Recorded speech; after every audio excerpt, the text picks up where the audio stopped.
Cellphone please.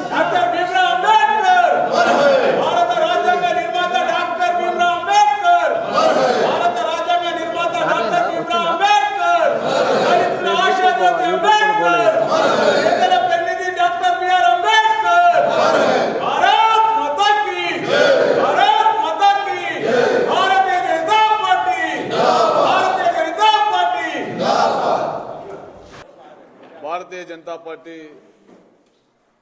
SC Morcha రాష్ట్ర శాఖ ఆధ్వర్యంలో ఈరోజు బీజేపీ రాష్ట్ర కార్యాలయంలో దేశం మెచ్చిన ప్రపంచం మెచ్చినటువంటి నాయకుడు, ఈ దేశానికి దిక్సూచి చూపించినటువంటి మహానుభావుడు బాబాసాహెబ్ అంబేద్కర్ సంబంధించినటువంటి పుణ్యతిథి ఈరోజు మనం ఈ యొక్క రాష్ట్ర కార్యాలయం నిర్వహించుకోవడం జరుగుతూ ఉన్నది।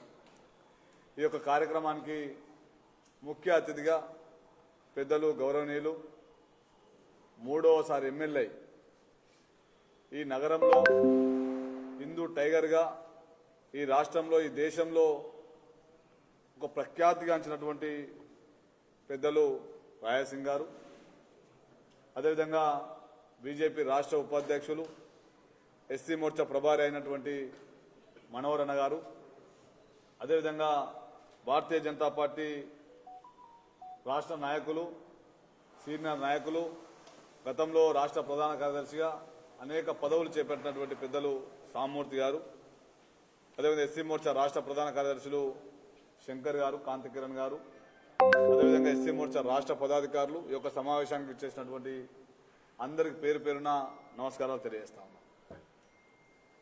బాబాసాహెబ్ అంబేద్కర్ మరణించి 67 సంవత్సరాలు అయింది। వారు చెప్తుండేది, నీ కోసం జీవిస్తే నీలోనే ఉంటావు, జనం కోసం జీవిస్తే జనంలో నిలిచిపోతావు అని చెప్పేసినటువంటి విషయాలు ఏవైతున్నాయో ఈరోజు సమాజం అంతా జాజ్ చేసుకున్నటువంటి సందర్భాలు ఉన్నాయి। మొన్నటిదాకా బాబాసాహెబ్ గారు రాసినటువంటి మహాగ్రంథాన్ని మార్చాలని చెప్పేసినటువంటి ఒక మూర్ఖపు ముఖ్యమంత్రి ఎవరైతున్నారో, బాబాసాహెబ్ అంబేద్కర్ జోలికి వచ్చినా, దళిత జాతికి జోలికి వచ్చినా ఈ రకమైనటువంటి తీర్పు ఉంటుందని చెప్పేసి ప్రజలు చెప్పడం జరిగింది। ఈ మూర్ఖపు ముఖ్యమంత్రి, గతంలో ఉన్నటువంటి ముఖ్యమంత్రి రాజ్యాంగాన్ని మారుస్తానని చెప్పేసి దళితుల ఓట్ల కోసం హామీలు కానటువంటి పథకాలను తెచ్చి ఈ రాష్ట్రంలో ఉన్నటువంటి దళితులను అయోమయం చేసినటువంటి ఈ బీఆర్ఎస్ ప్రభుత్వం, గతంలో ఉన్నటువంటి బీఆర్ఎస్ ప్రభుత్వం, గతంలో ఉన్నటువంటి ముఖ్యమంత్రి కల్వకుంట్ల చంద్రశేఖరరావు గారికి ఈ రాష్ట్రంలో ఉన్నటువంటి దళితులు తగిన బుద్ధి చెప్పిరని చెప్పేసి చెప్తా ఉన్నాం। ఇప్పటికైనా ఈ రాష్ట్రంలో ఉన్నటువంటి దళితులు, బహుజన సమాజం, మిగతా సమాజం అంతా గుర్తుపెట్టుకోవాల్సినటువంటి సందర్భం ఏర్పడ్డది। భారతీయ జనతా పార్టీ గతంలో 1 సీట్ నుంచి 3 ఉప ఎన్నికల 3 సీట్ల దాకా వచ్చినటువంటి భారతీయ జనతా పార్టీ ఈరోజు 8 సీట్ల దాకా వచ్చినటువంటి చరిత్ర తెలంగాణలో ఏర్పడ్డది। కాబట్టి భారతీయ జనతా పార్టీ ఈ దేశంలో నరేంద్ర మోడీ గారి పాలన వచ్చిన తర్వాత బాబాసాహెబ్ అంబేద్కర్ గారు కోరుకున్నటువంటి రాజ్యం నడిపిస్తున్నటువంటి మహానుభావుడు నరేంద్ర మోడీ గారు। బాబాసాహెబ్ అంబేద్కర్ గారి జీవిత చరిత్రను ప్రపంచానికి అందించినటువంటి నాయకుడు నరేంద్ర మోడీ గారు। వారి యొక్క పంచతీర్థాలు కావచ్చు, వారి యొక్క జన్మించింది, చనిపోయింది, పుట్టింది, పెరిగింది, వారు చదువుకున్నది అనేక ప్లేస్లను ఈరోజు పంచతీర్థాల పేరుతో ప్రపంచానికి అందించినటువంటి నాయకుడు బాబాసాహెబ్ నరేంద్ర మోడీ గారు। కాబట్టి భారతీయ జనతా పార్టీ వచ్చిన తర్వాత, నరేంద్ర మోడీ గారు ప్రధానమంత్రి అయిన తర్వాత దళితుల అభ్యున్నతి కోసం పనిచేసినటువంటి పార్టీ భారతీయ జనతా పార్టీ। ఒక మైనార్టీని రాష్ట్రపతిని చేసినటువంటి చరిత్ర భారతీయ జనతా పార్టీ, ఒక దళితుని రాష్ట్రపతిని చేసినటువంటి చరిత్ర నరేంద్ర మోడీ గారిది, ఒక హరిజన గిరిజన మహిళను రాష్ట్రపతిని చేసినటువంటి చరిత్ర నరేంద్ర మోడీ గారు। ఇట్లా చెప్పుకుంటూ పోతే అనేక విషయాలు, 12 మంది ఎస్సీలను కేంద్ర మంత్రులను చేసినటువంటి చరిత్ర భారతీయ జనతా పార్టీది, నరేంద్ర మోడీ గారు। ఈరోజు హైయెస్ట్ ఎస్సీలు ఎంపీలు ఉన్నటువంటి party Bharatiya Janata party, highest ఎస్సీలు ఎమ్మెల్యేలు ఉన్నటువంటి పార్టీ భారతీయ జనతా పార్టీ। ఒక ఎస్సీలను నలుగురు గవర్నర్లను చేసినటువంటి చరిత్ర భారతీయ జనతా పార్టీ నరేంద్ర మోడీ గారి ప్రభుత్వం. కానీ ఇప్పుడు ఏర్పడుతున్నటువంటి కాంగ్రెస్ ప్రభుత్వం ఏదైతున్నదో, గతంలో తప్పులు చేసినటువంటి టీఆర్ఎస్ ప్రభుత్వం, దళితులను మోసం చేసినటువంటి అనేక హామీలు అనేటువంటి పథకాలను తెచ్చి నిరంతరం దళితులను మోసం చేసినటువంటి బీఆర్ఎస్ ప్రభుత్వం ఏదో ఆ రకంగా కాంగ్రెస్ ప్రభుత్వం చేయొద్దని చెప్పేసి మేము కోరుకుంటా ఉన్నాం. దళితులను గతంలో ఉన్నటువంటి ప్రభుత్వం కాంగ్రెస్ ప్రభుత్వం ఏదైతున్నదో ఊరింక ఉండడానికి కారణమైనటువంటి కాంగ్రెస్ ప్రభుత్వం తెలంగాణ రాష్ట్రం వచ్చిన తర్వాత ఎవరు ముఖ్యమంత్రి అవుతారో తెలియదు, కానీ రేవంత్ రెడ్డి గారు ముఖ్యమంత్రి అవుతారని చెప్పేసి వార్తలలో వస్తూ ఉన్నాయి. రేవంత్ రెడ్డి గారు ముఖ్యమంత్రి అయిన తర్వాత ఈ రాష్ట్రంలో కేసీఆర్ ఇచ్చినటువంటి హామీలు ఏవైతున్నాయో మీరు నెరవేరుస్తారని చెప్పారు. మీరు ముఖ్యమంత్రి అయిన వెంటనే ఈ రాష్ట్రంలో దళితులకు అందరికీ దళిత బంధు ఇవ్వాలని చెప్పేసి, నిరుపేదలకు అందరికీ ఇండ్లు కట్టిస్తారని చెప్పడం జరిగింది. మీరందరూ ఖచ్చితంగా దళితులకు ఇండ్లు కట్టియాలని చెప్పేసి అనేక హామీల పేరుతో ఈరోజు గద్దెనెక్కినటువంటి కాంగ్రెస్ ప్రభుత్వం ఏదైతున్నదో ఖచ్చితంగా రాబోయే రోజుల్లో హామీలు నెరవేర్చాలని చెప్పేసి భారతీయ జనతా పార్టీ డిమాండ్ చేస్తా ఉన్నది. మీరు హామీలు నెరవేర్చకుంటే మీ ఎంబడి ఖచ్చితంగా పడి హామీలు నెరవేర్చేంత వరకు ఉద్యమాలు చేస్తారని చెప్పేసి భారతీయ జనతా పార్టీ హెచ్చరిస్తా ఉన్నది. మరొకసారి రాబోయే రోజుల్లో ఈ రాష్ట్రంలో మంచి రోజులు రావాలని చెప్పేసి, ఆ మంచి రోజులల్లో అందరూ భాగ్యస్వాములు కావాలని చెప్పేసి తెలియజేస్తూ ఈ యొక్క బాబాసాహెబ్ అంబేద్కర్ వర్ధంతి సందర్భంగా మరొకసారి వాళ్ళకి ఎస్సీ మోర్చా తెలంగాణ శాఖ నుంచి నివాళులు అర్పించడం జరుగుతా ఉంది. భారత్ మాతాకి జై భీమ్. సాంబమూర్తి గారు రండి, సీనియర్. బాబాసాహెబ్ అంబేద్కర్ కాలం పైన బలమైన ప్రభావాన్ని చూపిన మహామనిషి. విద్యావేత్తగా, సంఘ సంస్కర్తగా, మానవతావాదిగా, జాతీయవాదిగా, జాతి జీవన వివిధ రంగాలను బాసింపజేసిన గొప్ప రాజనీతిజ్ఞుడు, మానవతావాది బాబాసాహెబ్ అంబేద్కర్ అని సందర్భంగా గుర్తు చేస్తారు.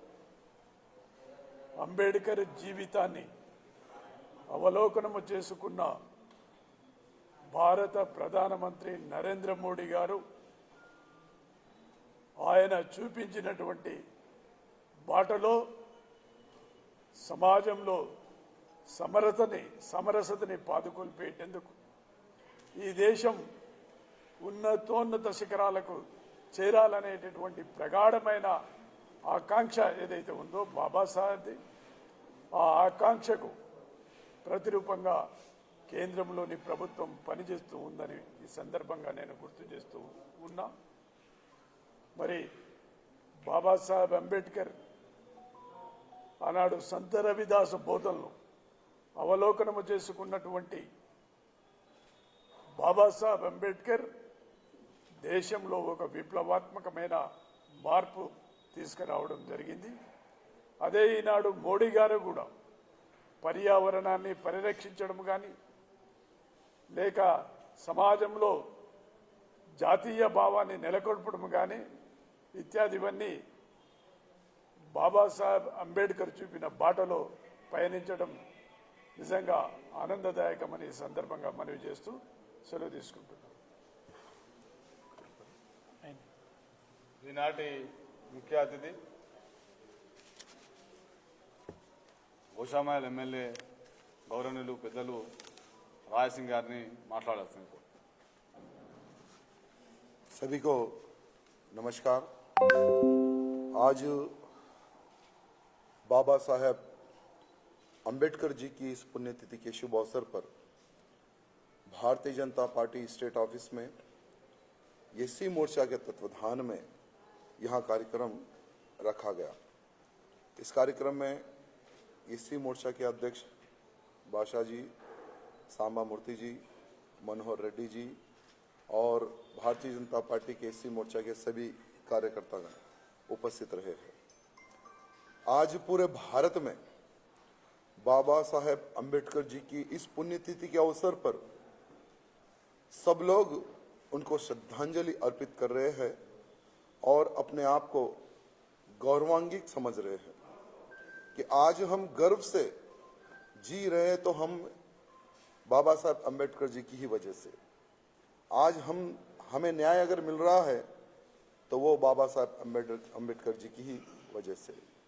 एससी, एसटी, ओबीसी, बीसी सभी वर्गों के साथ न्याय अगर हो रहा है तो वो बाबा साहब अम्बेडकर जी की ही वजह से है। तो सभी लोग आज उनको नमन कर रहे हैं और उनको आज याद कर रहे हैं। मैं बाबा साहब अम्बेडकर जी को प्रणाम करता हूं, धन्यवाद प्रकट करता हूं और मेरी श्रद्धांजलि उनको अर्पित करता हूं। साथ ही साथ आज हम लोग देख रहे हैं तेलंगाना में रावण राज का अंत हुआ। तेलंगाना में रावणों का राज था और ये रावण कौन था? केसीआर और उसका परिवार। जिस प्रकार से केसीआर ने तेलंगाना की जनता को धोखा दिया था, सबसे पहले हमारे एससी समाज को ये केसीआर ने धोखा दिया था। 2014 में आप सबको याद होगा कि अगर मेरी सरकार सत्ता में आती है, अगर मैं ज्यादा विधायक जीतता हूं तो मैं दलित को मुख्यमंत्री बनाऊंगा, ये उनका आश्वासन था। 3 एकड़ लैंड दलित समाज को देने का उनका वादा था और दलित बंधु लगाकर सिर्फ 100 परिवारों को देकर बाकी के 1100 परिवार वालों को धोखा देने वाला ये केसीआर। कभी भी केसीआर ने बाबा साहेब अम्बेडकर जी की पुण्यतिथि पर श्रद्धांजलि अर्पित नहीं की, कभी कोई कार्यक्रम नहीं किया। विधानसभा में खड़े होकर यही केसीआर ने कहा था कि हम बाबा साहब अम्बेडकर जी की भव्य प्रतिमा टैंक बंड पे बिठाएंगे। जबान देकर पलटने वाला केसीआर, लेकिन भारतीय जनता पार्टी ने हर बार जो किए सो वादे को याद दिलाकर केसीआर को मजबूर किया बाबा साहब अम्बेडकर जी की प्रतिमा टैंक बंड पर बनाने के लिए। आज वहां पर प्रतिमा बनी है तो वो केसीआर की वजह से नहीं, भारतीय जनता पार्टी के संघर्ष की वजह से है। और आज पूरे तेलंगाना की जनता ये देख रही है कि जो एससी समाज को धोखा देता है वो घर में बैठता है। आज केसीआर ने जिस प्रकार से तेलंगाना की जनता को धोखा दिया, आज फार्म हाउस में चुप कर बैठा है। और केसीआर ने हार के बाद में कोई प्रेस मीट नहीं लगाई और ना ही केसीआर को मिले से वोटों के लिए वोटर्स को धन्यवाद कहा। तेलंगाना की जनता देख रही है और बहिष्कार किया है केसीआर का, उसके परिवार का, उसकी पार्टी का। आज रेवंत रेड्डी जी शायद आज कल में मुख्यमंत्री डिक्लेयर होंगे, 7 तारीख को शपथ है, ऐसा मैंने सुना है। रेवंत रेड्डी से निवेदन है कि आपका एक हामी था, आपका एक वादा था कि केसीआर की स्कीमों को हम और इंप्लीमेंट करेंगे और उसको स्ट्रांग करेंगे।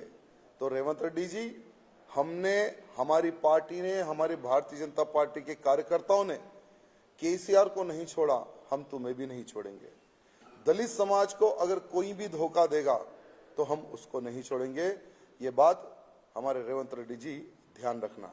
आज बाबा साहेब अम्बेडकर जी को सारी दुनिया तो जानती है, लेकिन और जानने और पहचानने में अगर किसी ने कार्य किया है तो वो प्रधानमंत्री मोदी जी ने।